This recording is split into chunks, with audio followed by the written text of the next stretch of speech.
শীতকালে রোববারের দুপুরে গরম গরম খাসির মাংসের ঝোল আর ভাত কার না ভালো লাগে, কি তাই না? তাহলে চলো।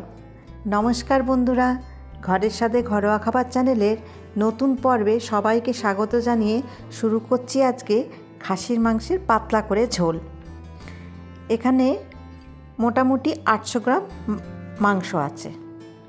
প্রথমে মাংসটাকে বাছতে হবে না, খুব পরিষ্কার মাংস, শুধু সামান্য জল দিয়ে একটু ধুয়ে নেব। খাসির মাংসে আমি বেশি জল দিই না, খুবই অল্প জলে ধুয়ে নেব।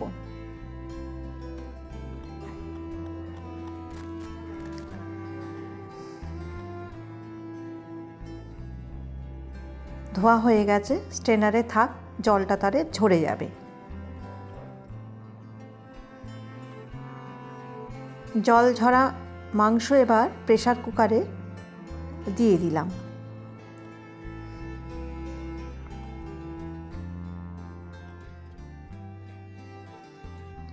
দুটো তেজপাতা, আদা বাটা, রসুন বাটা খুব সামান্য পরিমাণে, সামান্য নুন, অল্প করে জল দিয়ে প্রেসার কুক করে নেব। এই 7-8টা সিটি দেব। ভালো করে নাড়িয়ে নিলাম।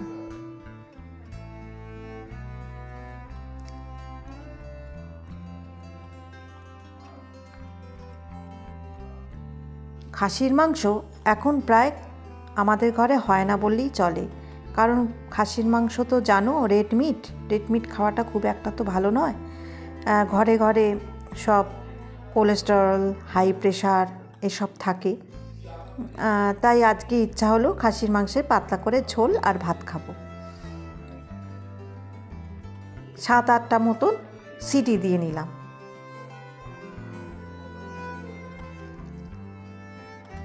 এবার খুলে মাংসটাকে সেপারেট করে রাখবো, আর মাংসের যে স্টকটা ওটাও আলাদা করে বাটিতে রেখে দেবো।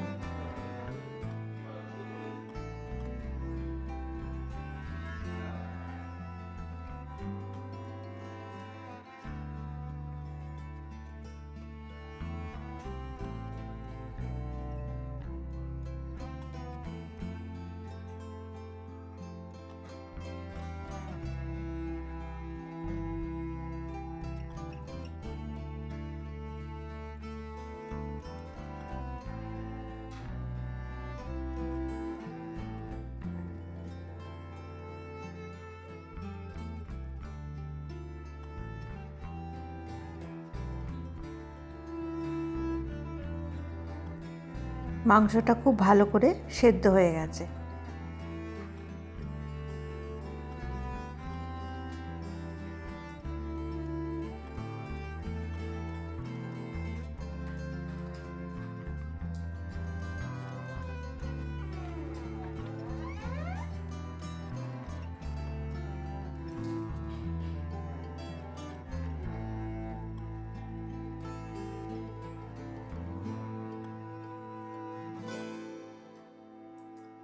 স্টকটা আলাদা সরিয়ে রাখলাম।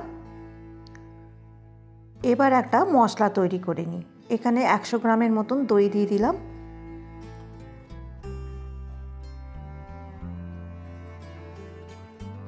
দইয়ের মধ্যে একে একে সমস্ত গুঁড়ো মশলাগুলো দিয়ে দেব। জিরের গুঁড়ো, ধনের গুঁড়োটা একটু বেশিই দেব।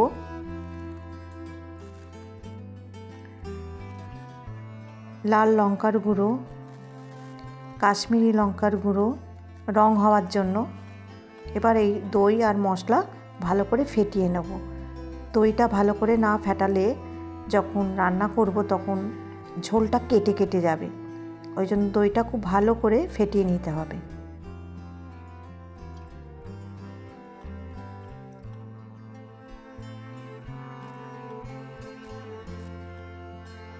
সামান্য একটু জল দিয়ে দিলাম, তাতে মশলাটা ভালোভাবে পেস্ট হয়ে যাবে।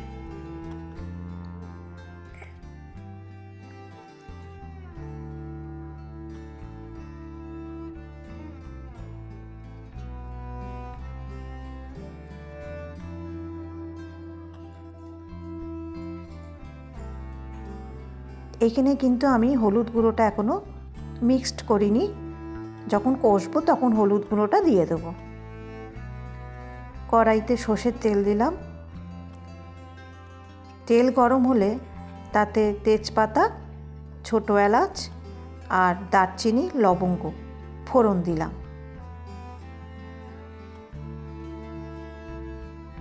এখানে 300 গ্রামের মতন পেঁয়াজ আছে, কুচি করে নিয়েছি। এবার পেঁয়াজগুলোকে ভালোভাবে ভেজে নেব।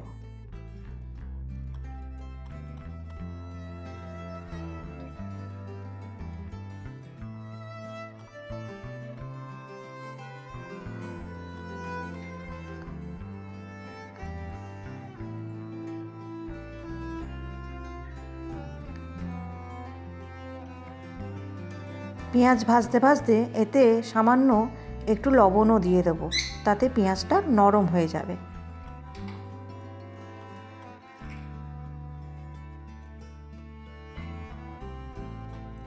আমার রান্না বন্ধুরা কেমন লাগে কমেন্ট বক্সে কমেন্ট করে জানিও, তাতে আমার খুব ভালো লাগবে। আর ভালো লাগলে লাইক করে দিও একটা।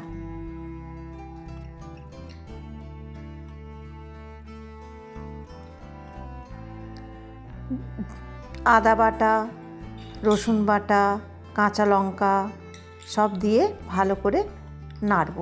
কাঁচা লঙ্কাটা একটু বেশি দিলাম, যেহেতু আমরা একটু ঝাল খাই। তোমরা যেরকম ঝাল খাও সেই অনুযায়ী তোমরা লঙ্কা বা লঙ্কার গুঁড়ো এগুলো দেবে। আদা রসুনের কাঁচা গন্ধটা যতক্ষণ না চলে যাচ্ছে ততক্ষণ একটু ভালো করে কষতে হবে।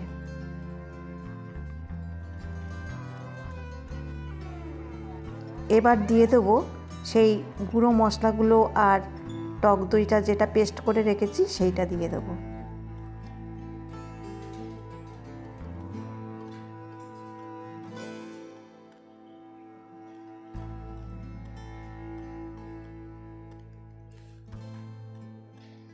ভালো করে এবার মশলাটাকে কষতে হবে।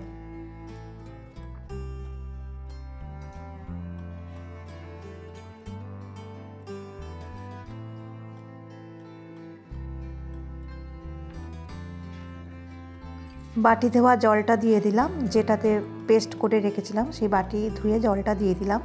ও এর মধ্যে কিন্তু আমি হলুদও মিশিয়ে দিয়েছি, তোমাদের সাথে কথা বলতে বলতে ভুলে গেছি। এবার সিদ্ধ করা মাংসটাও দিয়ে দিলাম।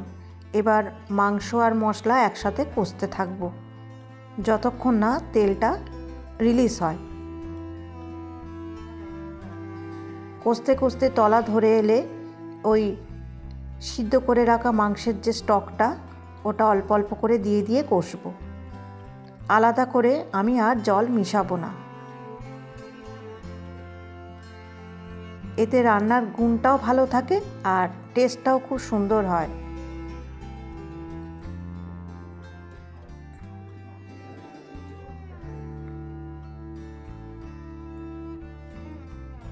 ভালো করে কষবো আর ওই স্টকটা দেব।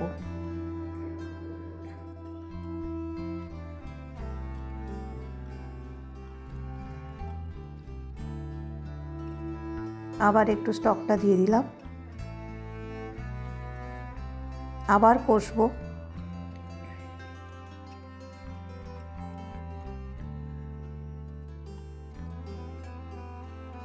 বাঙালির আলু ছাড়া চলে না।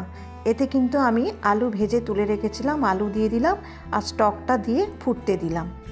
তাহলে আজকের আমার এই মাংসের রেসিপিটা কেমন লাগলো কমেন্ট বক্সে জানিও।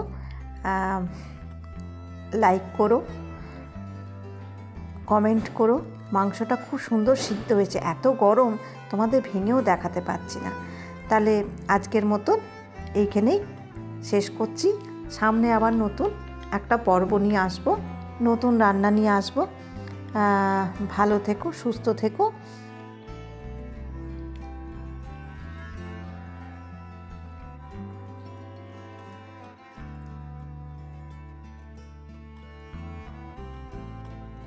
তোমাদের উত্তরের আশায় রইলাম। আজকের মতন টাটা।